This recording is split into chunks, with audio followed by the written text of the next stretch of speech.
It is vital to protect the Korean Sea from North Korea. We must show implacable willpower.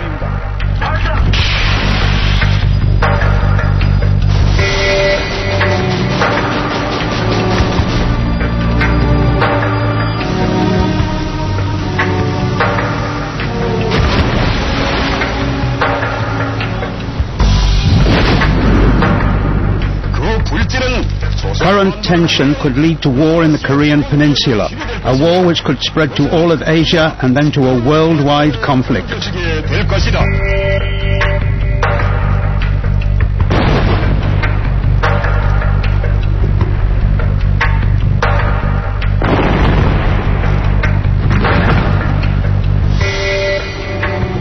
Our mission is a swift and crushing reaction to any North Korean attack.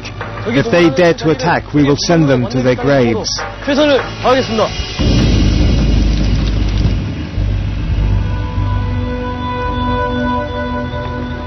This is the last border of the Cold War.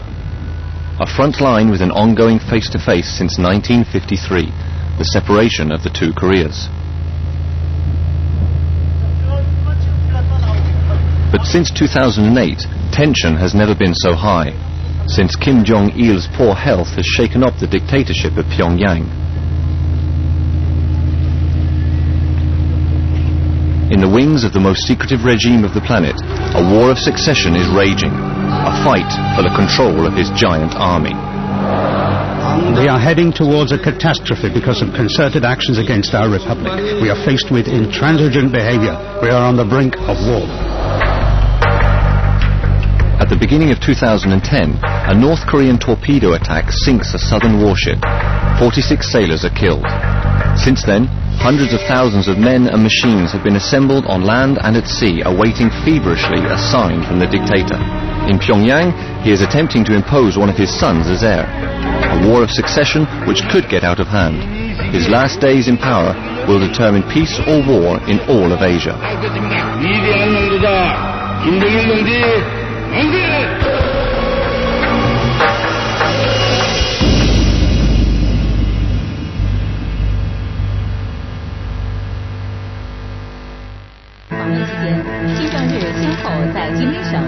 We're in late summer of 2010 in the north of China, previously Korean territory.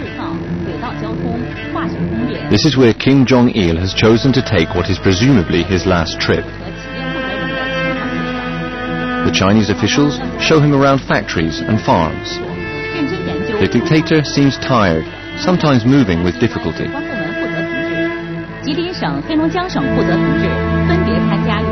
He had one, perhaps two strokes in August of 2008. So clearly his health was impacted. Everyone continues to follow every picture that's released to see whether his left side especially is suffering from the after effects of a stroke. He has diabetes, he has other health problems, so if you just sort of use insurance actuarial tables, he's probably not going to last more than 5 years, if that.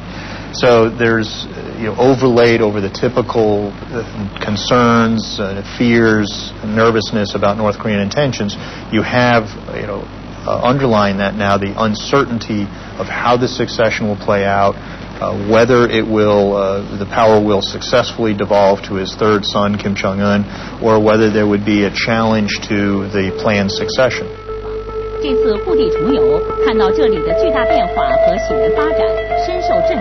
This journey has the sole purpose of delving into his father's past, who was once a schoolboy in the city of Jilin.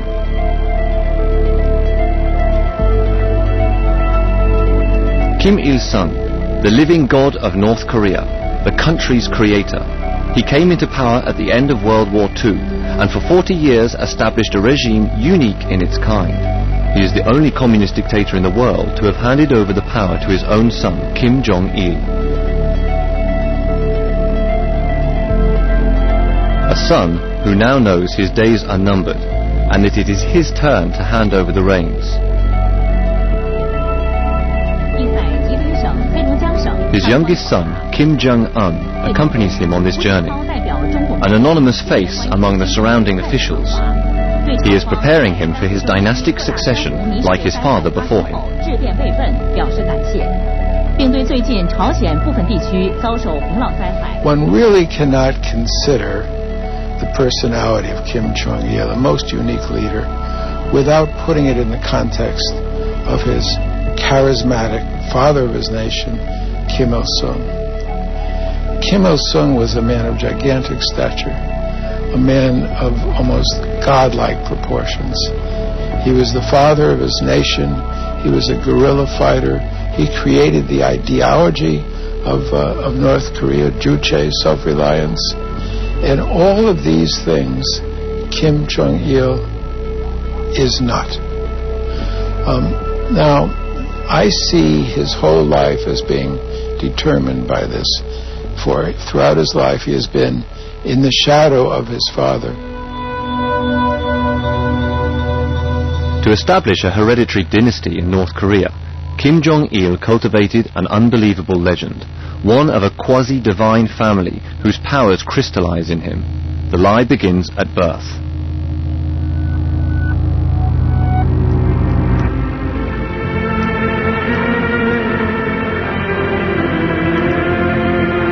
Kim Jong-il's leadership of Korea.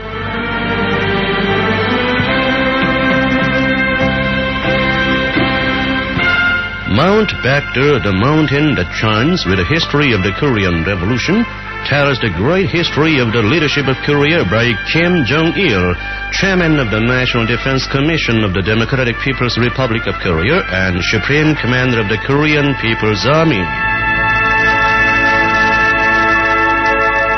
In this propaganda film, it is told that the dear leader was born February the 16th, 1942 on Mount Baekdu, a sacred mountain for the Koreans. A star and a double rainbow appeared to hail his coming. In fact, the young Kim Jong-il was born a year earlier in a Korean refugee camp in the Soviet Union, where his father was under protection and training as a guerrilla fighter. Kim Jong-il keeps up this connection to the sacred mountain. He has his rice grown there, and every grain of rice is inspected to make sure it is perfect. He has water from springs on Mount Baekdu. So this is of huge importance, but in fact, it's a total fabrication.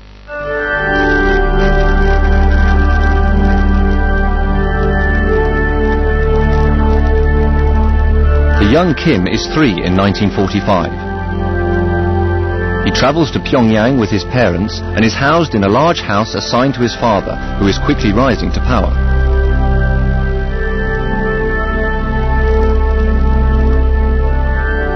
Beside this house there is a pond where he often plays with his older brother, Kim Shura.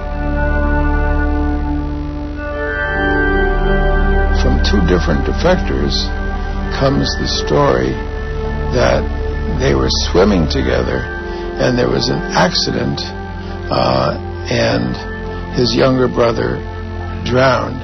In fact, they indicated he smiled as he was holding his younger brother's head under the water, and one of the defectors indicated he went glug, glug, glug. If so, that's quite a psychological burden. The following year is also traumatic. While his father takes power in Pyongyang, his mother dies giving birth to a stillborn baby. Kim Jong-il is only 7.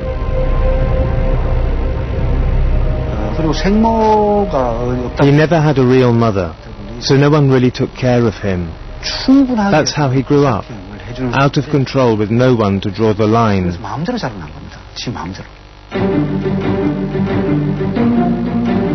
Once he reaches the age to begin his studies, Kim Jong-il attends the School for Children of Party Deputies, then the University of Pyongyang, already named after his father. This marks the beginning of the legend. The Kim Il-sung University religiously keeps the relics of his passage.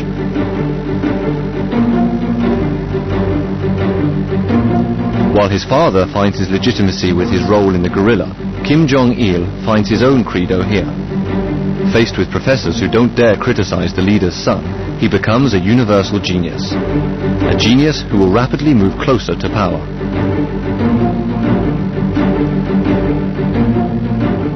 His credentials are quite remarkable.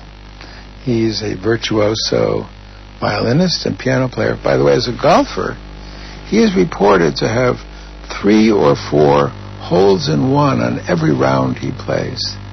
It's really, he obviously would easily defeat Tiger Woods. Everything about him is magnified to such a ludicrous proportion.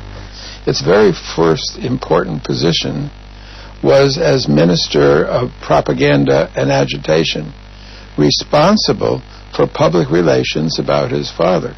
So he not only created this godlike persona of his father, but it was he who was responsible for orchestrating the campaign that he was his father's son, and for attempting to pass on the charismatic hold of his father to his son.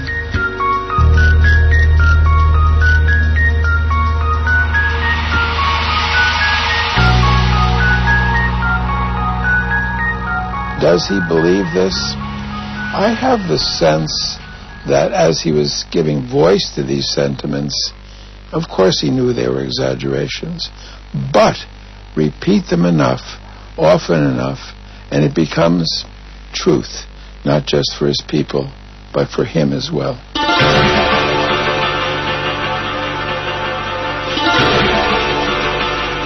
Kim Jong-Il is now in his 20s. From now on, he will be constantly in his father's wake. He perfects the propaganda system by wielding total control.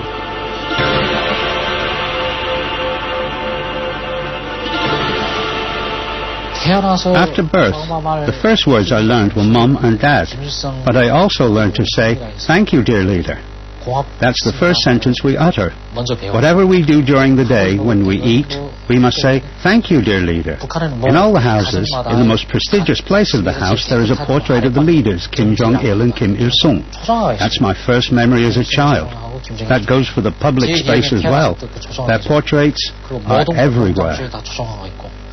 교육을 너무 성인으로 받았으니까 그 사람들에 대해 We are taught that Kim Jong-il is a perfect being. 아주 성인이고 도덕적으로나 He is so intelligent. 지성적인 측면에서나 He's a humanist. In fact, he's a saint. 정말 A flawless being. 티가 없는 That's what you learn as a child. 인간상이었죠.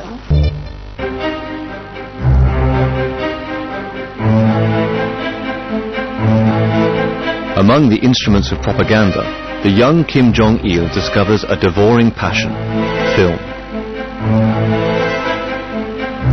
His first job on the film sets of Pyongyang is censorship. He then begins to write his own scripts, often stories of young girls devoting themselves to the homeland.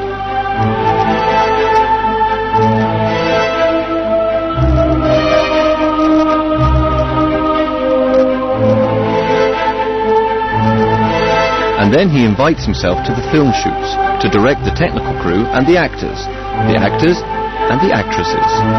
By the late 70s, he has boundless ambition for North Korean film, but is not satisfied with the artists he is directing. He hires a commando to kidnap one of the biggest South Korean stars and her husband, a film director, a star prisoner in the studios of Pyongyang.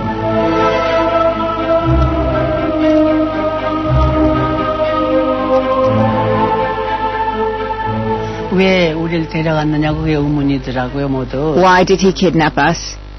We asked ourselves. 우리의 열렬한 팬이라고. Well, in fact, simply because he was a fan of our work.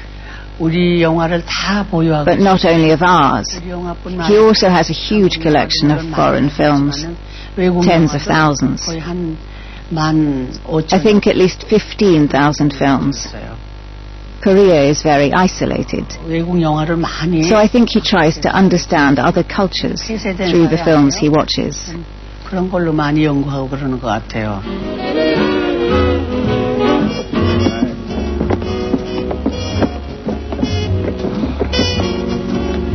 For 8 years, these prisoners will rejuvenate the film